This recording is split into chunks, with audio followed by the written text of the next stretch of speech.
본문을 보면 구약 성경의 가장 유명한 사건이지요. 다윗과 골리앗의 사건입니다. 여러분도 너무나 잘 압니다.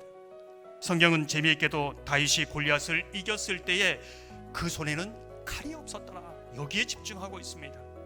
이 사실을 통해 우리가 알 수 있는 것은 물맷돌이 무기가 아니라는 겁니다. 진짜 무기가 있었다는 것이지요.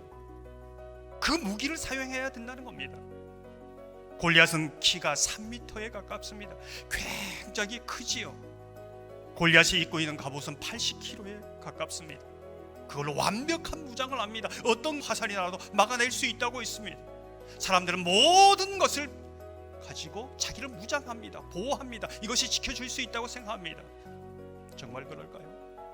세상 사람들이 무장하는 것으로 무장할 수 없다는 겁니다. 정말 무장해야 되고 정말 무기로 삼아야 될 것이 따로 있다는 것이지요.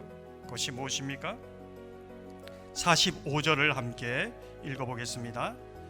다윗이 블레셋 사람에게 이르되 너는 칼과 창과 단창으로 내게 나아오거니와 나는 만군의 여호와의 이름 곧 내가 모욕하는 이스라엘 군대의 하나님의 이름으로 내게 나아가노라.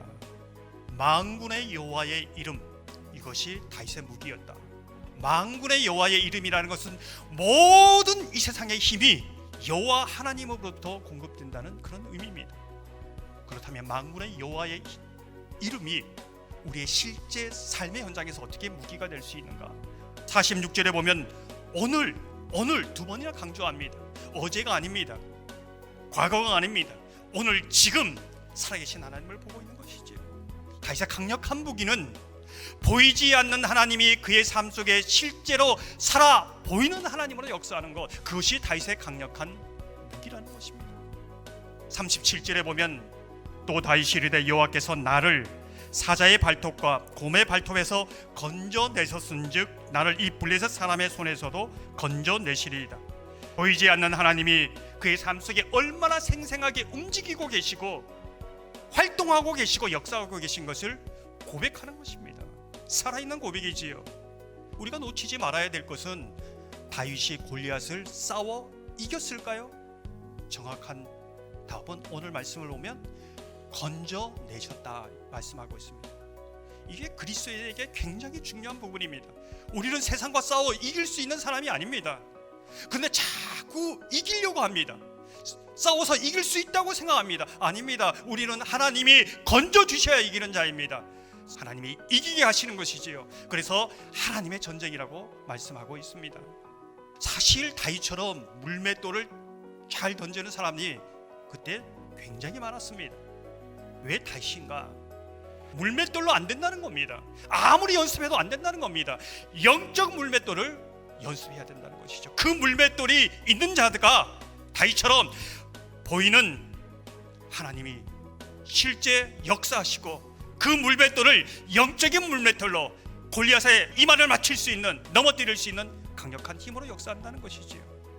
저는 물맷돌이 영적 물맷돌이 되도록 믿음의 연습을 해야 한다, 이렇게 말하고 싶습니다. 히브리서 11장 1절을 보면 현대인의 성경으로 이렇게 말합니다. 믿음은 우리가 바라는 것들에 대한 실물이요 보이지 않는 것들에 대한 증거입니다. 다른 방법이 없습니다. 하나님의 말씀을 보며 하나님을 만날 때, 그 만나는 연습이 반복될 때 믿음의 실제가 됩니다. 살아계신 하나님이 내 삶 속에 역사하는 것이지요. 나의 지성소에서 그 하나님을 만나는 믿음의 강도가, 임재의 강도가 나의 현장의 삶이 됩니다. 이게 성경의 원리요, 하나님의 창조의 원리입니다. 지금 다윗은 골리앗을 향해 달려가지만 함께 옆에서 달려가시는 하나님이 계십니다. 그것을 보고 있는 것이지요. 사랑하는 여러분, 하나님의 말씀의 임재 가운데 역사하신 하나님을 만나시길 바랍니다. 그 하나님을 사랑하시길 바랍니다. 그 하나님이 나와 함께 하시는 것을 보길 바랍니다. 그 하나님이 내가 말하는 골리앗을 무너뜨릴 수 있다는 것을 믿음으로 바라보며 나가기를 소망합니다.